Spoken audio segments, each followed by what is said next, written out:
Hey everybody, this is herculespetix, founder, curator, docent, and gift shop employee of the herculespetix Academy of Comic Book Studies. Today we're going to be looking at Bop Number 1, America's first and only music comics magazine. And unfortunately, there was no number 2, so I guess America wasn't ready for a music comics magazine. But this has got a lot of good stuff in it, and it was published by Kitchen Sink Comics in 1982. It's kind of an underground. I'm going to consider it an underground because it is published by Kitchen Sink. It's got a John Pound cover. There's comics from Trina and Harvey, Pekar, and Joe Schwind. So, but for the most part, it's just a comic. But it's got enough underground cred. I'm putting it in the underground category. Speaking of John Pound, his cover is so great. I love this cover.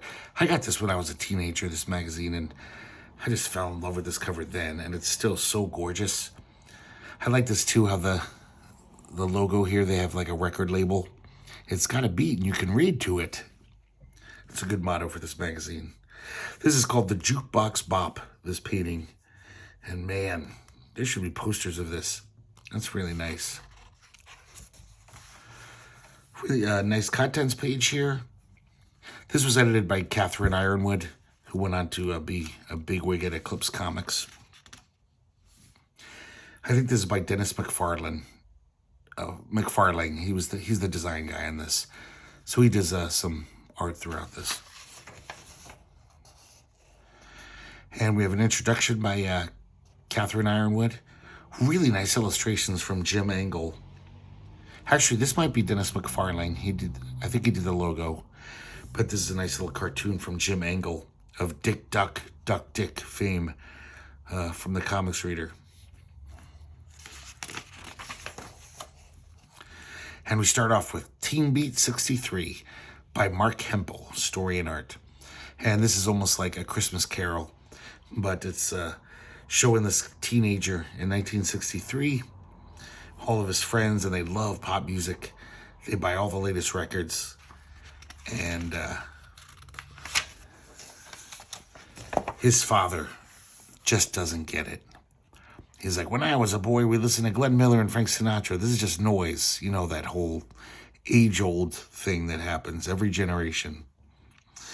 And the kid is kind of agonizes about it, like, I wish Dad would accept my music. So, of course, that night, the father is visited by the ghost of pop music past. And it's Al Jolson in blackface.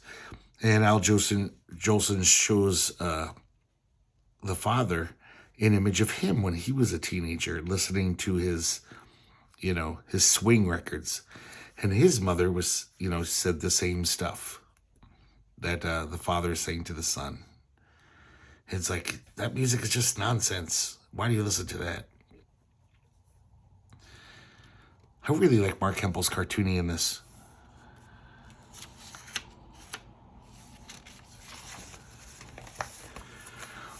Then he's visited by Dwayne Eddy, the ghost of pop music present.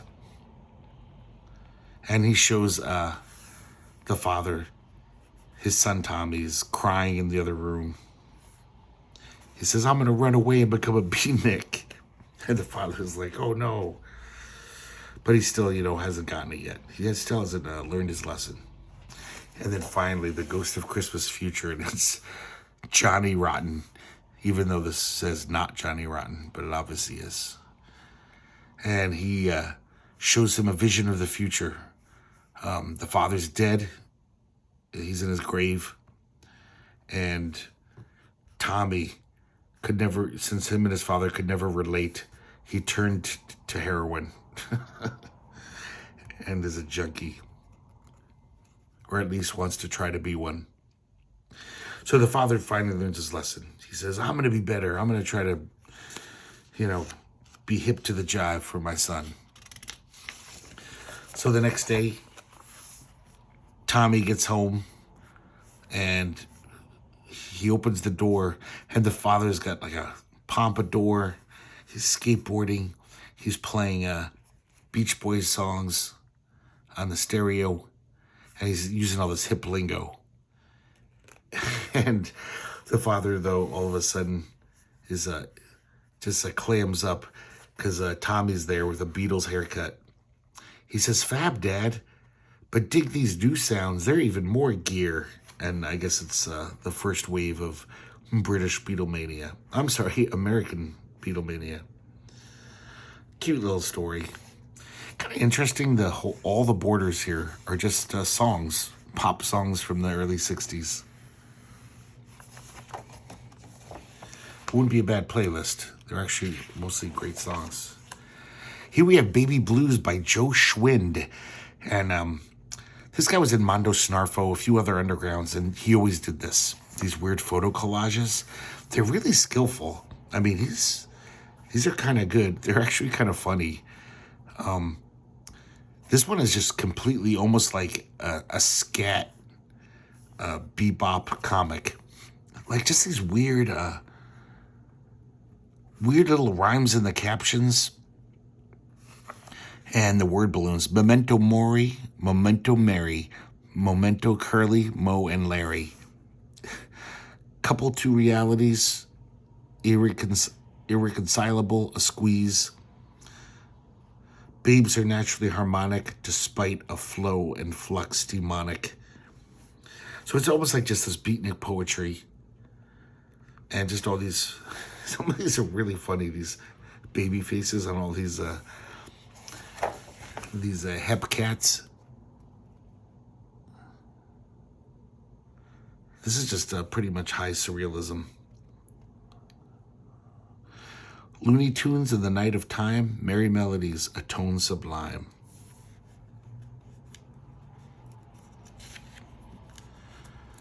I kind of like his stuff. It's interesting, even though it's kind of nonsense. It's so funny. Next is Kits and Cats in the Lost Chord. Bob Laughlin, kind of an interesting character. He drew Golden Age comics. He's been around since the 40s. And then I think around the 70s, he started inking Heathcliff. And then a little later on, he came out with his own comic, Kits and Cats. And it's these cute little critters here. And basically these guys, the whole shtick of this strip is that these two cute little cats just talk in crazy cat dialogue and make lots of have lots of punny dialogue, and everything's misspelled like in Crazy Cat. So I don't know, they're a little cutesy for my taste, but I do like his cartoony style. It is actually very cute, genuinely cute. But yeah, not a big fan of Kits and Cats. I'm sure some people would go crazy for this. So unfortunately, this comic has lots of articles and reviews of books and records, but fortunately, they're all very good. This one, Baby That's Rock and Roll, by George Munugian. That's a great name. Munugian. And the illustrations by Dennis McFarlane here. And this is just about the origins of rock and roll. Like, what was the first blues song that used the term rock and roll? Sometimes it's just like, which ones used rock? This guy is just an amazing researcher. Considering this was done before the internet, this is packed with some amazing information. And I found it quite interesting, this article. Just his encyclopedic knowledge of pop music is crazy.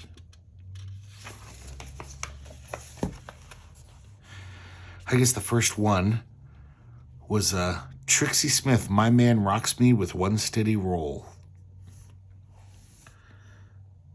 Showing all these various recording artists and all their various songs, leading us all the way up to the early 50s, when rock and roll finally became a term. All of this is to disprove Alan Freed, who always says that he created the term. He just popularized it. There was actually many blues songs in the 40s that they were literally called rock and roll. Rock and roll. There's a bunch of them. Rock and roll blues. All before that time. This next one's a really nice one by Trina, East Virginia Blues. And she just takes an old ballad, one of those, Ozark ballads or wherever they're from, and kind of turns it into this comic, but also makes this cool story around it. And basically it's about this kind of like a witchy woman out in the country with her daughter. And this neighbor, he brings his son by, who's about the daughter's age. And some sparks start flying. The mother is teaching the daughter all her witchy ways about like collecting herbs and about medicines and stuff. And the guy Davy, the guy, he starts courting Peggy, the daughter. The mother does not like it. You know what's weird about reading this comic? I never realized how later, like 80s Trina, I see so much Ditko in it. And that looks like it could be a Ditko face. There's a bunch of Ditko faces in here, and I never would have thought Trina could be mistaken for Ditko.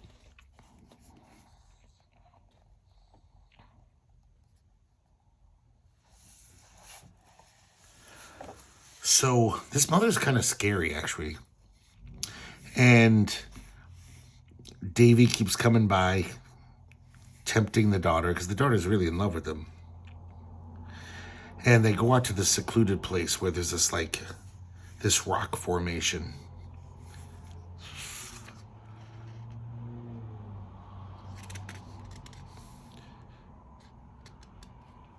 Davy says that he's going to return to he's going back to school, and he wants Peggy to run away with him and marry him. He says, meet me tonight beneath this rock, and we'll be united under God's eyes. And then, tomorrow we'll take the train and we'll get married for real. The mother sees everything. See, look at that Ditko face right there. That's crazy. So the daughter starts to protest, and the mother says, no, Peggy, I want you to meet him here tonight. Time you learned what happened to your daddy. And because the father's been gone ever since she was, born. She never knew her father. The mother basically admits that this is basically almost like a temple to the nature gods that live there. The Willow Mother. And she admits that she sacrificed her father. I guess the Willow Mother, she demands sacrifice. That's the fee that the Willow Mother asks our men. She gets lonely. Been a long time since she had a young man. So every now and then they got to sacrifice a handsome young man. So that night, Davy comes for his rendezvous. I guess he's there a little early. And this crow scares him off and he runs away, inadvertently saving his life. And he gets on the train the next day. And we see Peggy here. And the crow is obviously like her friend. And she sadly watches him board the train and take off. And a lot of the lyrics of the original ballad are used in the captions. I never will marry, I'll be no man's wife. I expect to live single all the days of my life. So I guess if you're a witchy woman, you don't get to have a husband. You got no time for men.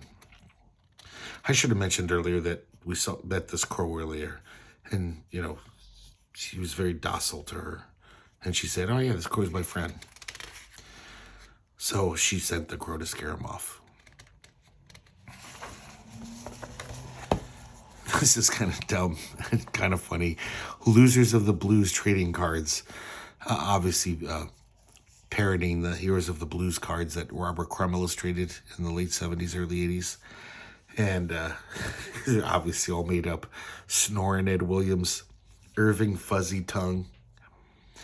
And these are written by Bruce Sweeney, who's kind kind of like basically just a longtime underground comics fan, contributed to fanzines. And every now and then he'd be in an underground. The art on this is by Dennis Lieberman. Gardenia Creekwater, Blind Roscoe O'Hara, and Olaf Washington. And they're pretty funny. Just making fun of that, traditional blues biography. So here's one of these articles. I thought this was so fun, this article. This guy, Ron Courtney, who I guess is an artist. I think I've seen his name in fanzines and stuff. He basically, in 1961, he actually had a rock and roll band. And his band idolized Bo Diddley. They did lots of covers of Bo Diddley. And it turns out that Bo Diddley was coming to their little town. And they actually went down there. And amazingly, this guy brought his little brownie camera. So there's actually pictures of this night.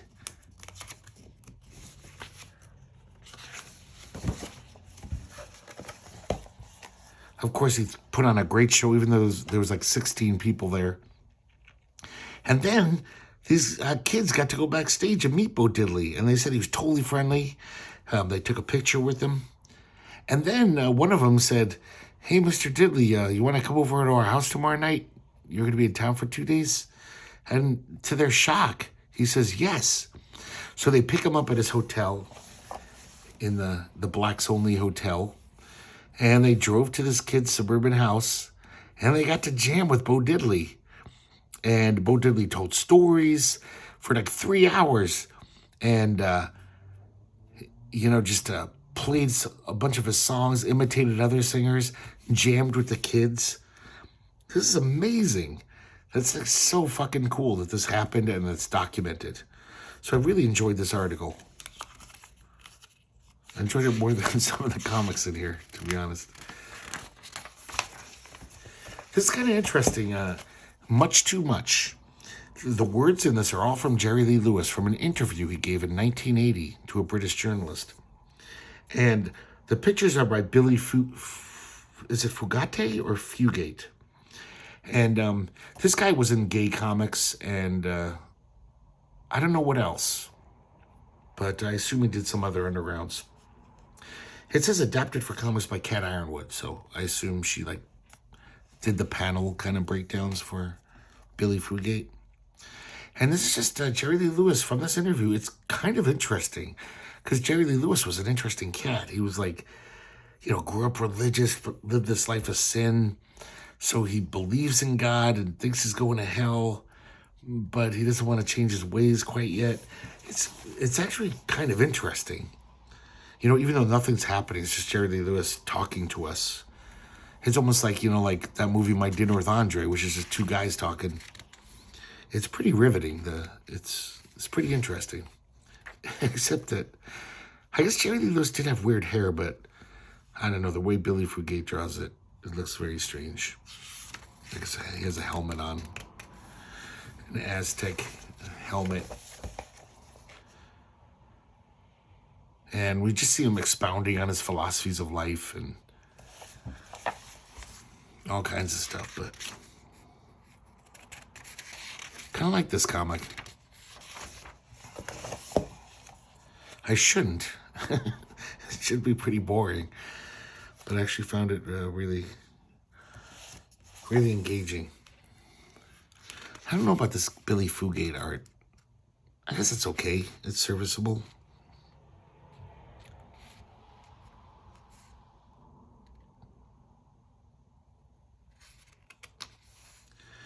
He finishes up by saying, "They've done me dirty, and I have been an angel in disguise." Here we have some book reviews of 3 different books about Jerry Lee Lewis by 3 different authors. And this is by Cat Ironwood. This is actually kind of interesting, seeing these 3 different books, how different they are. All about the same guy. Here's an article by Murray Bischoff, longtime fan, comics fan, part of the fanzine movement and stuff in the 60s. And this whole article about the Barney Google song. This is okay, kind of interesting, I gotta say. I guess I'm just interested in all this kind of trivial shit. They reprint a nice Barney Google strip. They even show the sheet music.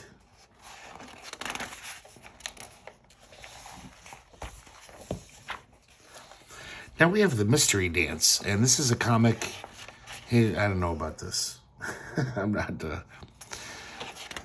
that great, but it's about this young Elvis who can't go to sleep because he's so perplexed about what the mystery dance is. Please tell me about the mystery dance. So he takes the bus downtown, and he just asks random people. He goes to an old dance hall and asks the lady working there what the mystery dance is. He asks the taxi cab driver, who kind of looks like Rick Ocasek, and he tells him it's like moving in stereo.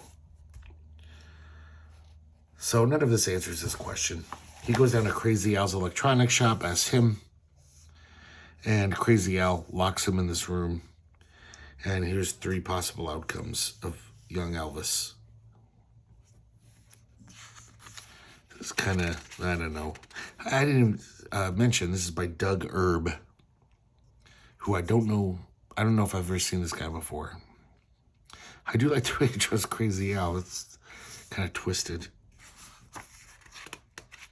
He makes Elvis Costello look more like Peter Parker.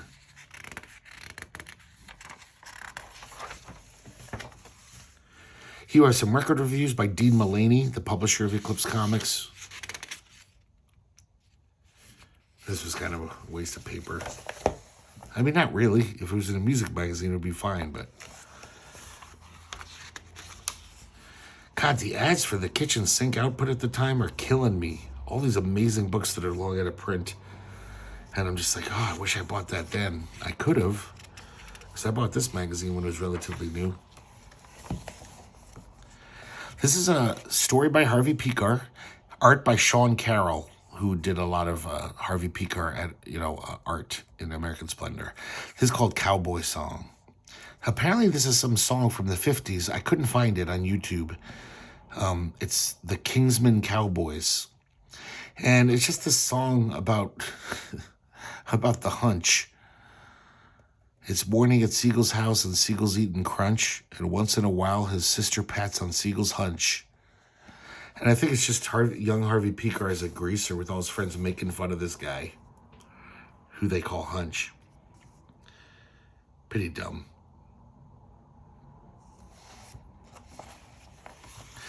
And then, I can't believe they got Alex Toth to contribute to this.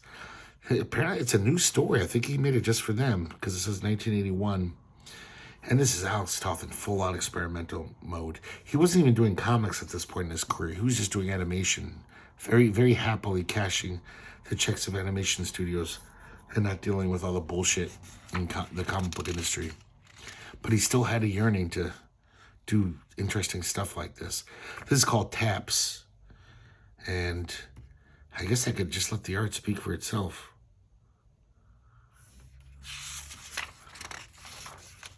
But it just shows off Alex Toth's mastery. This is so simple. Look at that. I mean, there's not even a line there. It's just white against black, but it makes this figure. And his body language as he starts tap dancing, it's just so good. As he starts tap dancing, all these passerbys start getting what the hell? I like this, how their faces are just question marks and exclamation points. He continues to tap dance. God, look at that. Just the body language. It looks so great. And then everyone starts grumbling about it. They're like, what's with this guy? Is he a nut? Did he escape from the funny farm? And the grumbling gets louder and louder.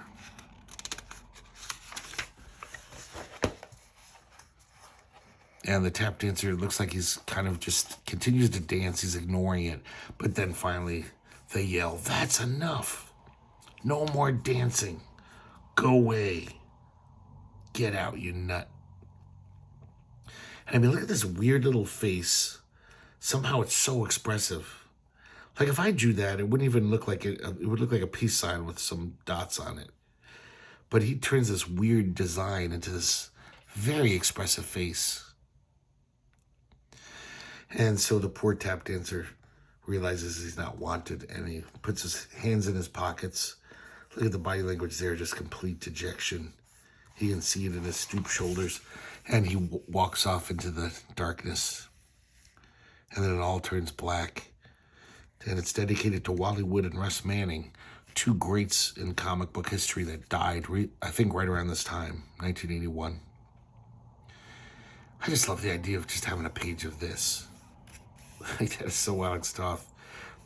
Basically, for the most part, black panels. They're just so graphically striking. Especially for dedication to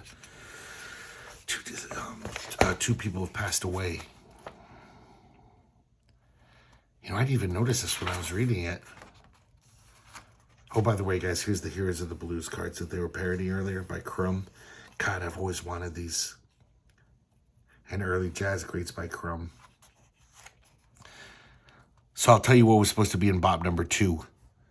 Will Eisner is going to have a comic. Will Eisner's Rhythm, which I think is in Pure Entertainment. We looked at that anthology a few months ago.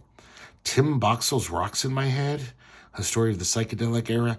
Arn Saba's Neil the Horse, in an homage to Neil Kelly. That makes perfect sense, because Neil the Horse was almost like a musical on paper. Oh, Rick Geary. Max Simon Collins and Terry Beattie's Bobby Darin comic, which is they're the Ms. Tree guys. Michael T. Gilbert and Scott Deshane's Public Interest, about being a DJ, which I read that somewhere. I can't remember where. I don't think it's in Strange Brew's collection, but I have that. I remember being. Oh, it's in Vortex, the Canadian anthology. We get another Joe Schwind comics, Photo Fumetti, and Little Orphan Annie sheet music. Oh man, it's sad that never came out. That sounds like a great issue. Even though it's so weird how like half of these I have, they've obviously been printed somewhere else in the meantime. A list of contributors, which is always nice. And this is so great. A back cover by Rick Geary, Surf City. And it's just the lyrics by Jan and Dean for Surf City. But I love this. Even when I was a kid, I just thought this was so, like, I don't know, profound. It's just this poor old guy who lives in Surf City. And I don't know why, just him walking alone on the beach. As Jan and Dean say, 2 girls for every boy. There's something so sad about that. And just kind of sad. And I love seeing this Rick Geary with this kind of coloring with the super big dots. This just looks so nice to me. I love the black border too. I love Rick Geary, as you probably know if you watch this channel. I don't shut up about it. So there you go, guys. Pretty damn good magazine. Bop number 1. And maybe I could reconstruct Bop number 2 from all the comics that exist that have been reprinted in other places and make a bootleg of it. That would be nice. But like I said earlier, just for this cover alone, you got to buy this, guys. I think it's pretty cheap. I don't think anyone gives a shit about this comic. That's why there's no number 2. It didn't even sell when it came out. And it was quickly forgotten. But I kind of like this one. But it also, if this sways you, it's a really nice production. Like cardstock covers, super white paper. Well, not super white paper, but it's a cut. It's better than newsprint. It's a whiter stock. So there you have it, guys. Hope you enjoyed looking at this. And I hope to see you next time here at the Herculespetix Academy of Comic Book Studies.